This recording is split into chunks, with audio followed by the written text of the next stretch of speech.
ప్రకారం చూస్తే పల్నాటి పగలు మరీ డేంజర్ అంటారు. రాయలసీమ ఫ్యాక్షన్ కూడా ఎందుకు పనికిరాదు. అంతటి ఆధిపత్య పోరు ఈ ప్రాంతంలో నేతల మధ్య ఉంటుంది.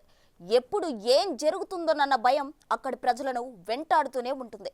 పార్టీలతో సంబంధం లేదు, వ్యక్తిగత ఇమేజ్, కుల ఆధిపత్యాలే అసెండాగా ఇక్కడి రణరంగం నడుస్తుంటుంది. ఒకరి ఆధిపత్యాన్ని మరొకరు సహించరు.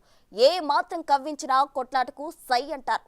యుద్ధం ఎవరు మొదలు పెట్టారు, ఎలా మొదలైంది, ఓసారి డీకోడ్ చేద్దాం.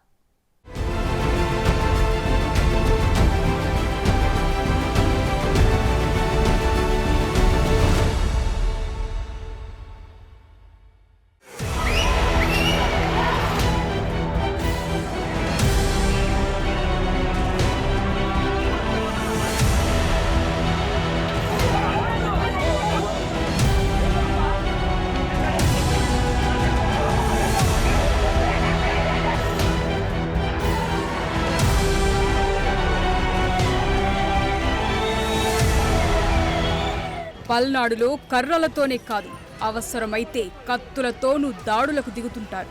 వేటకొడవళ్లు, నాటుబాంబుల మోతతో మాచర్ల నియోజకవర్గం దద్దరిల్లిపోతుంటుంది. హత్యలకు కూడా వెనకాడరు. ఆస్తులు ధ్వంసం చేసి తమ కసి తీర్చుకుంటారు. ఇప్పుడు జరిగింది కూడా ఇదే. ఒక్కసారి ఈ సీన్ చూడండి. గొడవలు జరిగాయి, తలలు పగిలాయి. గాయపడ్డవారు మాచర్ల ప్రభుత్వాసుపత్రిలో ట్రీట్మెంట్కు వెళ్లారు.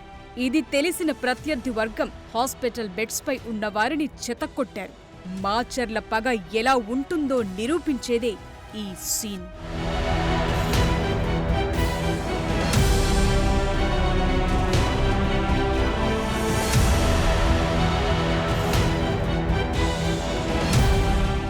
అల్లర్లలో పాల్గొన్న వారిని గుర్తించి గ్రామాలకు వెళుతున్న పోలీసులకు నాటుబాంబులు దర్శనమిస్తున్నాయి. అంటే ఈ గొడవ ఇప్పటితో సద్దుమణిగేలా కనిపించటం లేదు. జూన్ 4న ఫలితాలు వెలువడబోతున్నాయి. రిజల్ట్ ఎలా వచ్చినా, అధికార మార్పిడి జరిగినా జరక్కపోయినా మరో విధ్వంసం జరిగేందుకు ఆనవాళ్లు కనిపిస్తున్నాయి. పోలింగ్ రోజున పల్నాడు ప్రాంతంలో చిన్నగా మొదలైన గొడవ క్రమంగా వేగంగా విస్తరించి 72 గంటలైనా పూర్తి స్థాయిలో చల్లారటం లేదు. అంతా నివురుగప్పిన నిప్పులా ఉంది. ఎటు చూసినా 144 సెక్షన్లు, మూతబడ్డ వ్యాపార సముదాయాలు. టీడీపీ, వైసీపీ నేతల ఇళ్లల్లో పోలీసుల సోదాలు నడుస్తున్నాయి. నాటు బాంబులు బయటపడుతున్నాయి. ఇదే సీన్.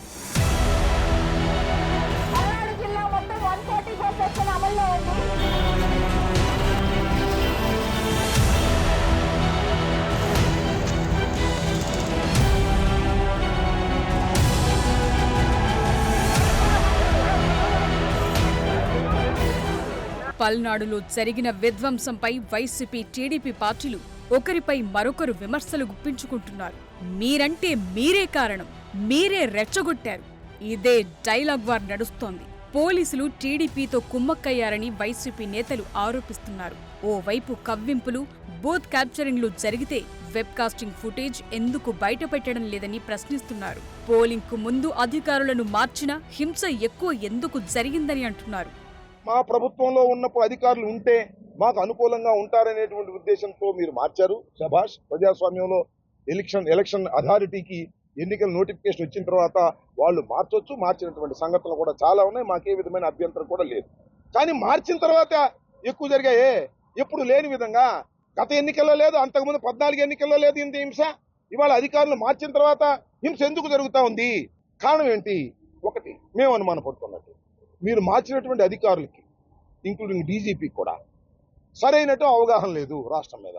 అలాగే ఎస్పీలు కొత్తగా పెట్టారు, వాళ్ళకి సరైనటువంటి అవగాహన లేదు ఏ ఊర్లో ఏంటి ఉంటుందని. అధికారం మళ్లీ దక్కాలంటే కొన్ని సూత్రాలుంటాయి. అధికారం మార్పిడి జరగాలంటే మరికొన్ని ఈక్వేషన్స్ ఉంటాయి. సరిగ్గా ఈ రెండింటి మధ్య సంఘర్షణ, వ్యూహాల అమలు ఏకకాలంలో జరగటంతోనే ఆంధ్రాలో ఇంత విధ్వంసం జరిగిందన్న విశ్లేషణ ఉంది. పోలింగ్ ముందు నుంచే చాలా గ్రామాల్లో ఉద్రిక్త పరిస్థితులు నెలకొన్నాయి. పోలింగ్ మొదలు కావటానికి ముందే దాడులు మొదలయ్యాయి. రెంటాల నుంచి మొదలైన ఎన్నికల రచ్చ నరసరావుపేట, గురజాల దాకా పాకింది. పోలింగ్ జరగటానికి ముందు రోజు రాత్రి రెంటాలలో వైసీపీ నేత ఉమామహేశ్వర్ రెడ్డిపై దాడి జరిగింది. పోలింగ్ రోజు టీడీపీ ఏజెంట్ మంజుల తలపై వేటకొడవలితో దాడితో పరిస్థితి మరింత ఉద్రిక్తంగా మారిపోయింది.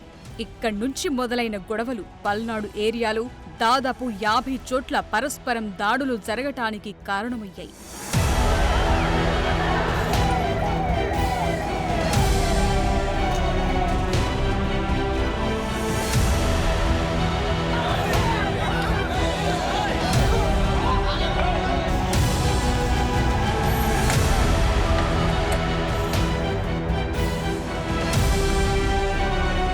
మాచర్లలో 15 చోట్ల, గురజాలలో 13, పెదకూరపాడులో 6, నర్సారావుపేటలో 4, సత్తెనపల్లి, వినుకొండలో 3 చోట్ల దాడులు జరిగాయి. కర్రలు, రాడ్లు, కొడవళ్లు, పెట్రోల్ బాంబులతో దద్దరిల్లిపోయాయి.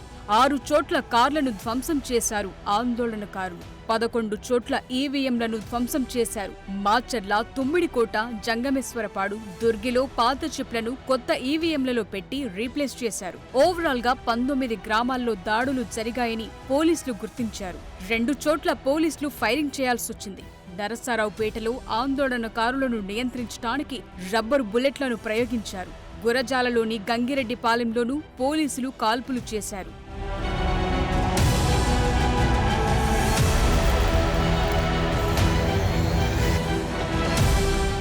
నరసరావుపేట, వినుకొండ, పెదకూరపాడులోనే సమస్యాత్మక ప్రాంతాలున్నాయని ఈసీ తెలిపింది.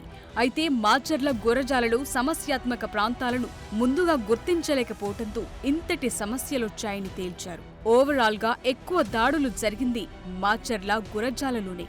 ఎమ్మెల్యేలను ఆందోళనకారులు విడిచిపెట్టలేదు. నరసరావుపేటలో ఎమ్మెల్యే గోపిరెడ్డి శ్రీనివాసరెడ్డిని కొందరు తరిమారు. అటు కొత్త గణేష్పాడులో ఎమ్మెల్యే కాసు మహేష్ రెడ్డిని పరిగెత్తించారు. ఎన్నికల హింసను కట్టడి చేయటంలో ఈసీ, పోలీసులు విఫలమైనట్లే అన్న వాదన వినిపిస్తోంది. అందుకే సీఎస్ జవహర్ రెడ్డి, డీజీపీ హరీష్ కుమార్ గుప్తాలకు కేంద్ర ఎన్నికల సంఘం సమన్లు జారీ చేసింది. పోలింగ్ తరువాత హింసపై ఆగ్రహం వ్యక్తం చేసింది. దీంతో వారిద్దరూ ఢిల్లీకి వెళ్లి ఈసీకి వివరణ ఇచ్చుకున్నారు. నిజానికి ఏపీ చరిత్రలోనే ఎన్నికల హింసపై ఇలా ఈసీ సమన్లు జారీ చేయటం ఇదే తొలిసారి.